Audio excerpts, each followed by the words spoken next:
नमस्कार। आज हम यहाँ पर ask and it is given के चैप्टर नंबर 6 के बारे में बात कर रहे हैं। अगर आप यहाँ तक पहुंच गए हैं तो आपको बहुत बहुत बधाई। पर मैं आपसे ये कहूंगी कि अगर आपने पहले के सारे स्टार्टिंग से एपिसोड 1 से अगर ये किताब को नहीं सुना है तो आप एपिसोड 1 से यहाँ तक पहुंचे, जिससे कि आप इस किताब को सही तरीके से समझ सके, इसमें सिखाए गए प्रिंसिपल्स को सही तरीके से अपना के अपनी लाइफ को ड्रास्टिकली चेंज कर सके। क्योंकि यह किताब अत्यंत महत्वपूर्ण है, जिसमें हम मनुष्यों के जन्म से लेकर इस धरती के छोड़ने तक के सारे रहस्य को और कैसे हम अपनी जिंदगी को इस टाइम पीरियड को बहुत अच्छा बनाए, इसके बारे में बताया गया। कैसे हम अपनी जिंदगी को इस धरती पर हमारे टाइम पीरियड को बहुत अच्छा बनाए, इसके बारे में बताया गया। तो चलिए हम शुरू करते हैं। जैसा कि आपको पता है, लॉ ऑफ अट्रैक्शन ये बहुत पावरफुल लॉ है और हो सकता है इसके बारे में आपने बहुत कुछ पढ़ा हो और बहुत सारे वीडियोस देखे भी हैं। पर इसको आज समझते हैं। इस बात को समझने के लिए हमको ये समझना पड़ेगा कि हर विचार एक वाइब्रेशन है, हर विचार एक सिग्नल है, और वो अपने ही प्रकार का एक अपने ही टाइप का एक सिग्नल कैच भी करता है, और इसे ही हम लॉ ऑफ अट्रैक्शन कहते हैं। इस नियम के अनुसार हर विचार, हर वाइब्रेशन अपने जैसे और विचारों या वाइब्रेशन को आकर्षित करेगा। आप इसे रेडियो के उदाहरण से अच्छी तरह से समझ सकेंगे। आप अपने रिसीवर को ट्यून करते हैं जिस फ्रीक्वेंसी पर सिग्नल ब्रॉडकास्ट किए जाते हैं। मान लीजिए 101.6 पर आपको कोई गाना सुनना है, तो आप 98.6 पर ट्यून इन करके 101.6 पर ब्रॉडकास्ट किए हुए गाने को नहीं सुन सकते। आपको 101.6 पर ही ट्यून इन करना पड़ेगा, तभी आप उसे रिसीव कर पाएंगे। तो अगर आप इस चीज को, इस प्रिंसिपल को समझ लीजिए लेंगे, तो आप ये समझ पाएंगे कि यूनिवर्स से हर चीज रिसीव करने के लिए हमको यूनिवर्स के साथ कैसे ट्यून इन होना पड़ता है। तो चलिए इस बात को समझते हैं कि धरती पर हम जो लोग आए हैं, हम सब अनुभव ले रहे हैं, एक्सपीरियंसेस गेन कर रहे हैं। ये जो एक्सपीरियंसेस है, ये जो लाइफ का फोर्स है, इन एक्सपीरियंस की वजह से हमारी लाइफ में नई इच्छाएं उत्पन्न हो रही है लगातार। इन नई इच्छाओं को हम ब्रह्मांड में भेज रहे हैं। हमें ऐसा लगता है आज कुछ हमारे साथ हुआ, नहीं ऐसा नहीं, ऐसा होना चाहिए था, हमारे साथ ऐसा होना चाहिए था, तो ये हमने इच्छा ब्रह्मांड में भेजी। यदि आप उन इच्छाओं की पूर्ति चाहते हैं तो आपको उनको रिसीव करने के लिए वाइब्रेशनल मैच में रहना पड़ेगा। मतलब जब आपने इच्छा प्रकट करी तब आपकी फीलिंग्स कैसी थी, वैसी ही फीलिंग्स आपकी होनी चाहिए हमेशा, जिससे कि आपने जो इच्छा प्रकट करी वो आपको मिल सके, आपके लाइफ में मैनिफेस्ट हो सके। तो फिर आपका ध्यान, आपकी एनर्जी आप कहाँ लगा रहे हैं? आप जहां भी ध्यान लगा रहे हैं वो पुनः एक वाइब्रेशन उत्पन्न कर रहा है। मतलब पुनः आप ब्रह्मांड से कुछ मांग रहे हैं।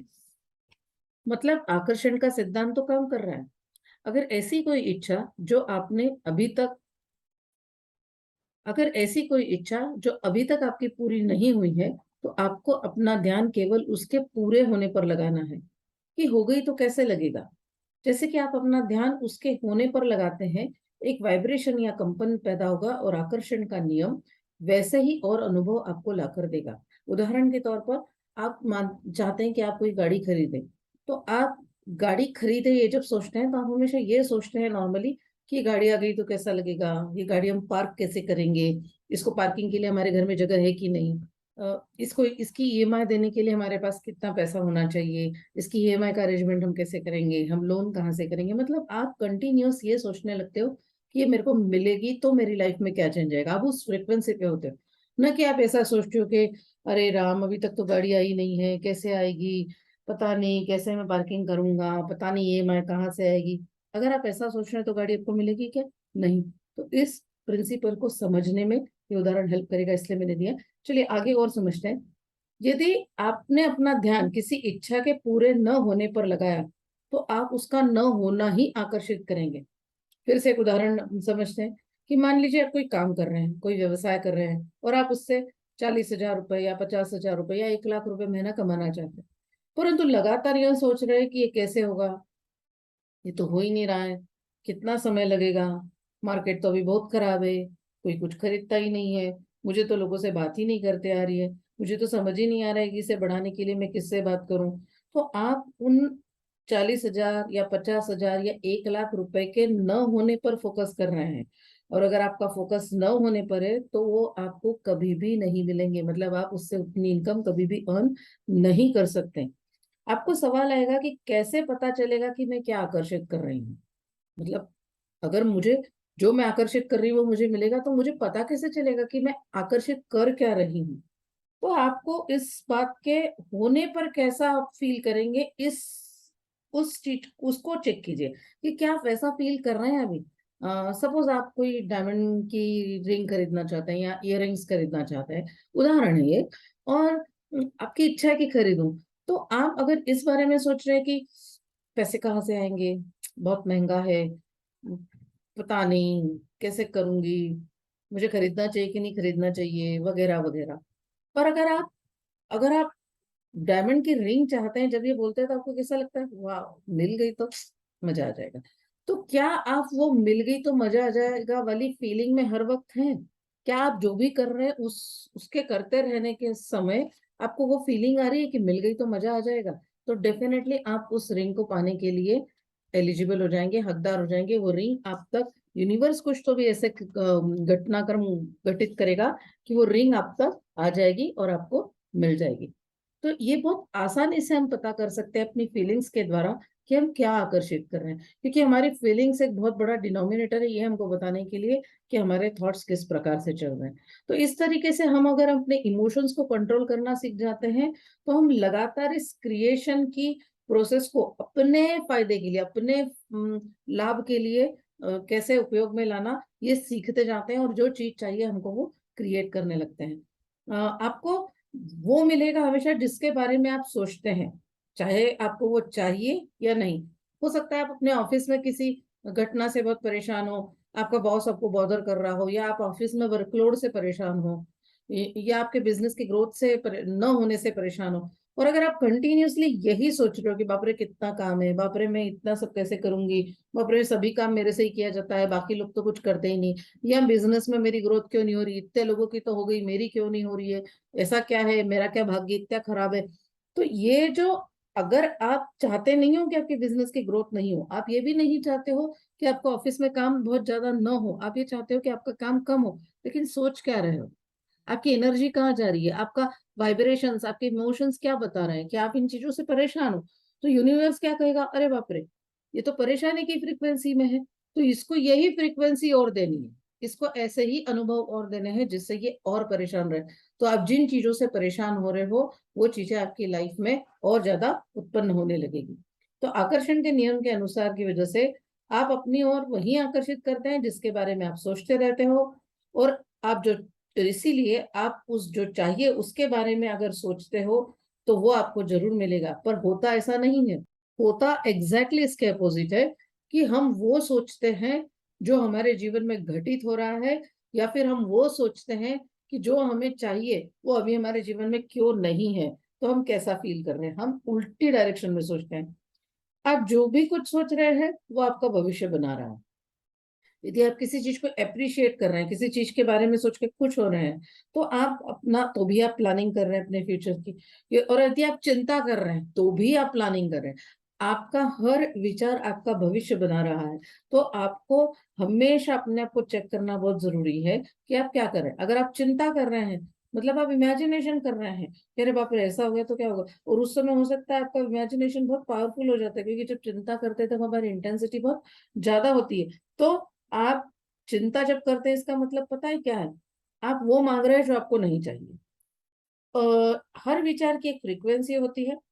तो जब आपका फोकस किसी एक विचार पर होता है तो आपके अंदर की शक्ति या आपका इनर बीइंग वो फ्रीक्वेंसी ब्रह्मांड को भेजता है। जब तक आप उससे रिलेटेड विचार सोचते रहते हो तब तक वो आप वैसी ही फ्रीक्वेंसीज ब्रह्मांड में भेजते रहते हो। तो अगर आप किसी एक विचार के बारे में मतलब विचार कर रहे हो और वैसी ही फ्रीक्वेंसी ब्रह्मांड में भेजी जा रही है, तो उस चीज के प्राप्त होने की संभावना है वो बहुत ज्यादा हो जाएगी, वो बढ़ जाएगी।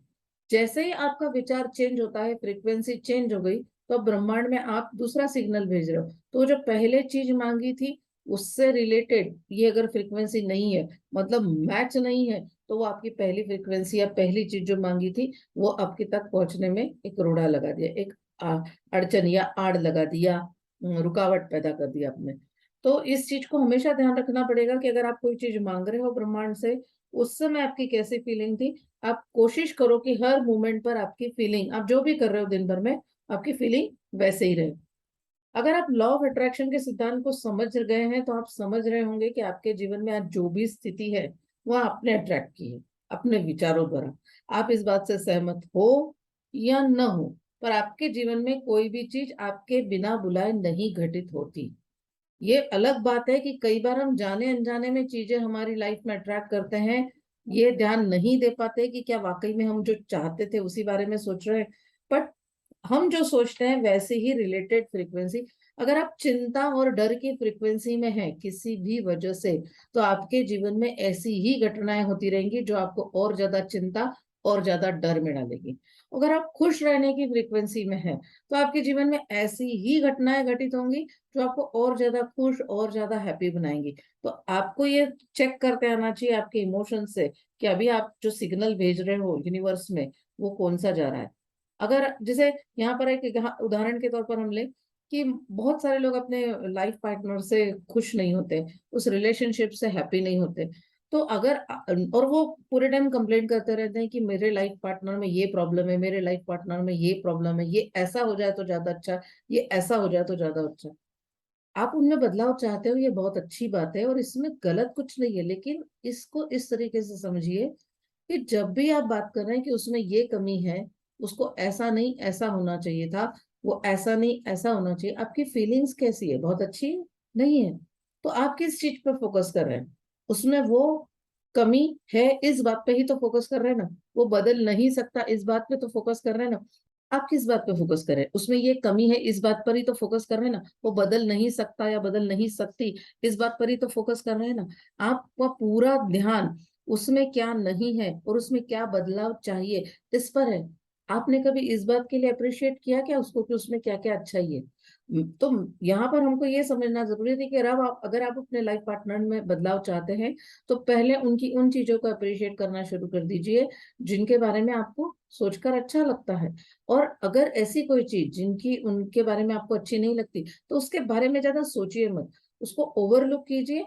और जब भी कभी आप उनके साथ बात कर रहे हो तो धीरे से उनको ये बात बता दे कि अगर ये चेंज मुझे अच्छा लगेगा, अगर संभव हो तो, या वो चेंज उनके अंदर आने के लिए आप अपने अंदर क्या बदलाव ला सकते हैं, क्या सोच सकते हैं, वो आप करिए। आप सोचना शुरू कर दीजिए कि ये मेरे अकॉर्डिंगली आजकल आजकल मेरे हस्बैंड मेरे अकॉर्डिंगली बिहेव करते हैं, या आजकल मेरी वाइफ मेरे अकॉर्डिंगली बिहेव करती है, वॉट एवर। बट वो कहिए जो आप चाहते हो बजाय इसके जो हो रहा है उसके बारे में बात करने के लिए।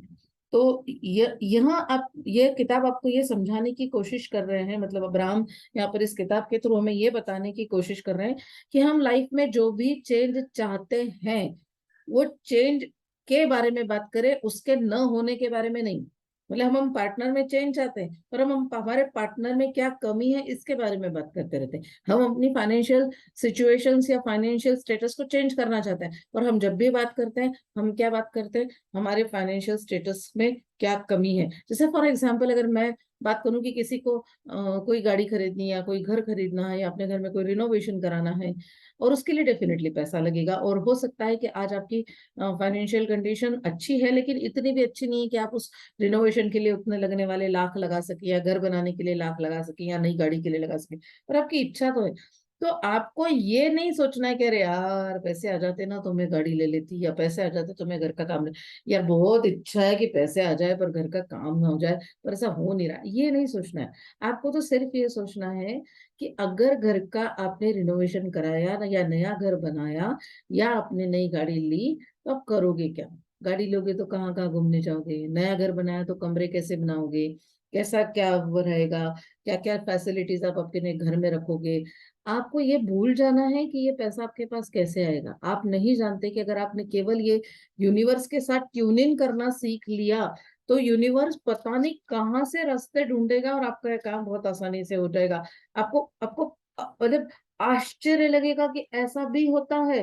तो इस चीज को समझना जरूरी है कि हम आज जिस एज में रह रहे हैं इसको लीडिंग एज ऑफ थॉट कहते हैं। क्यों लीडिंग एज ऑफ थॉट कहते हैं, क्योंकि हर व्यक्ति इस बात की इम्पोर्टेंस को समझ रहा है, और ये किताबें और इस तरह की चीजें हमको और समझा रही है कि हम अपने विचारों से पूरी हमारी सृष्टि का सृजन कर रहे हैं। सृष्टि जहां से उत्पन्न हुई और आज जिस स्टेज में हमारी धरती पहुंची है, ये सब किन्हीं न किन्हीं मनुष्यों के लगातार उत्पन्न किए विचारों और इच्छाओं का ही परिणाम है। ये अपने आप नहीं घटित हुआ है, ये हम और आप जैसे लोगों ने घटित किया है।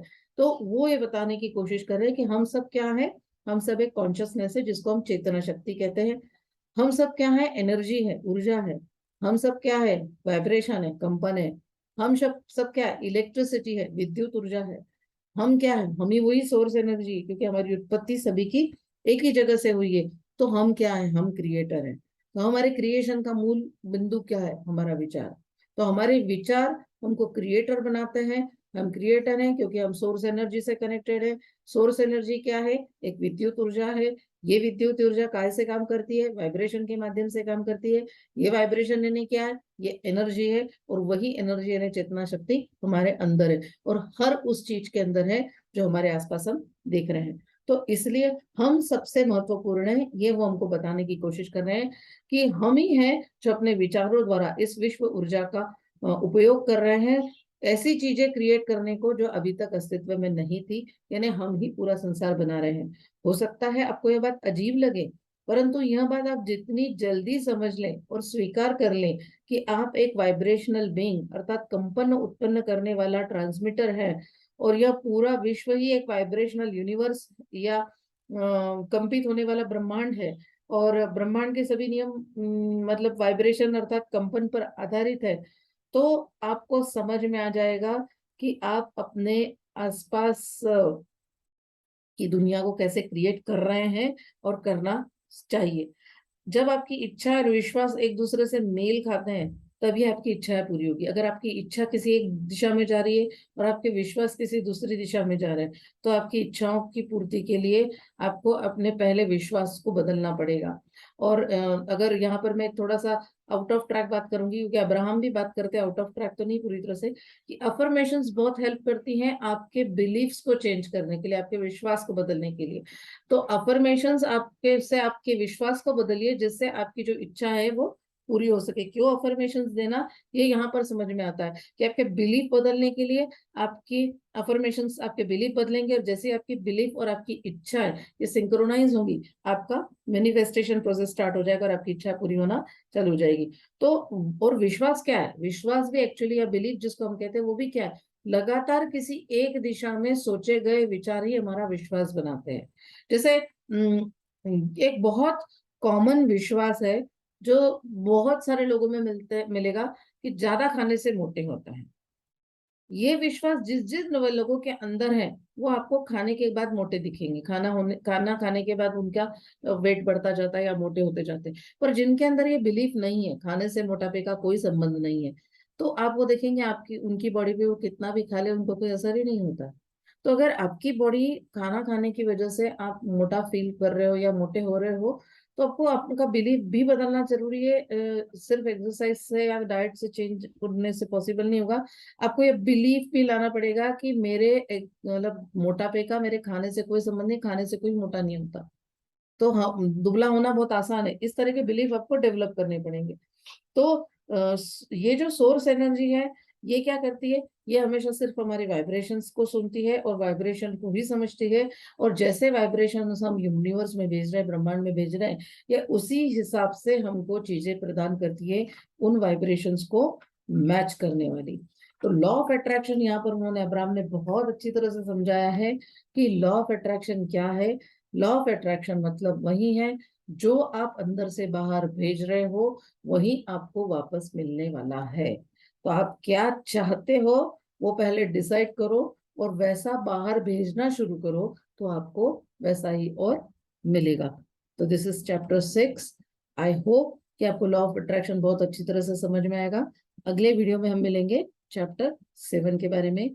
Again I will definitely urge you कि आप इन वीडियोस को एपिसोड वाइज 1 2 3 4 6 लगातार देखें, जिससे आपको लाभ हो। और अगर आपको इन वीडियो से थोड़ा भी लाभ हो रहा है तो इन वीडियोस को अपने परिवार वालों के साथ, अपने रिश्तेदारों के साथ, अपने फ्रेंड्स के साथ शेयर कीजिए। इस किताब का ट्रांसलेशन करने का मेरा एक ही उद्देश्य है कि यह किताब में बताए गए प्रिंसिपल्स मैक्सिमम लोग समझ के अपनी जिंदगी में मूलाग्र परिवर्तन लाएं। किताब इंग्लिश में है, अगर आप पढ़ें बहुत अच्छा, नहीं पढ़ सकते तो इस हिंदी ट्रांसलेशन से भी चीजों को समझने की कोशिश कीजिए। I wish you all the best. Thank you.